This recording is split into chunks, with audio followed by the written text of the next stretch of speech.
नमस्कार मित्रांनो, तर मी आज माझ्या व्हिडिओमध्ये तुम्हाला दाखवणार आहे की स्वयंपाकघरातल्या टाकाऊ वस्तूंपासून त्याचबरोबर आपल्या बागेमध्ये मिळणाऱ्या पालापाचोळा आणि ओल्या झाडांपासून तुम्ही कसं झाडांसाठी खत बनवू शकता। आमच्याकडे 500 लिटरची मोठी टाकी आहे। त्यामध्ये मी 2 महिन्यापूर्वी लाल माती वापरून हे खत बनवलं आहे व आता हे खत काळ्या रंगाचं झालं आहे। मी हे खत कसं केलं हे मी तुम्हाला दाखवते। सर्वप्रथम भांड्यात माती पसरवून घ्या।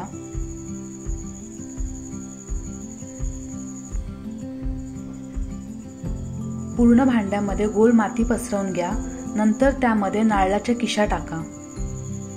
नारळाच्या किशा या सर्व झाडांसाठी खूप उपयुक्त असतात। त्याने झाडांना खूप फायदा होतो।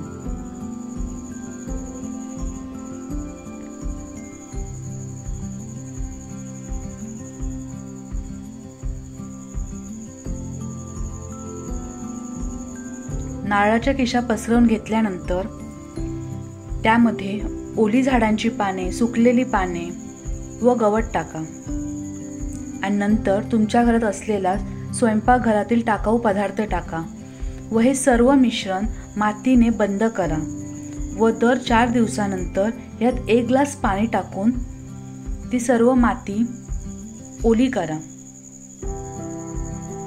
2 महिने असं केलं की याचं छान खत तयार होतं व हे खत झाडांसाठी खूप उपयुक्त असतं। मी घरातील कांद्याची सालही फुकट जाऊ देत नाही। सर्व टाकाऊ साहित्य मी साठवून ठेवते व खत तयार करते।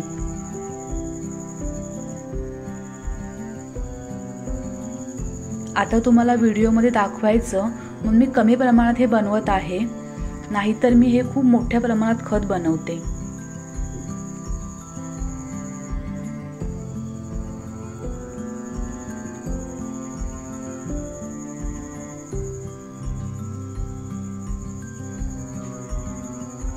तुम्हाला हा माझा व्हिडिओ कसा वाटला हे मला कमेंटमध्ये नक्की सांगा।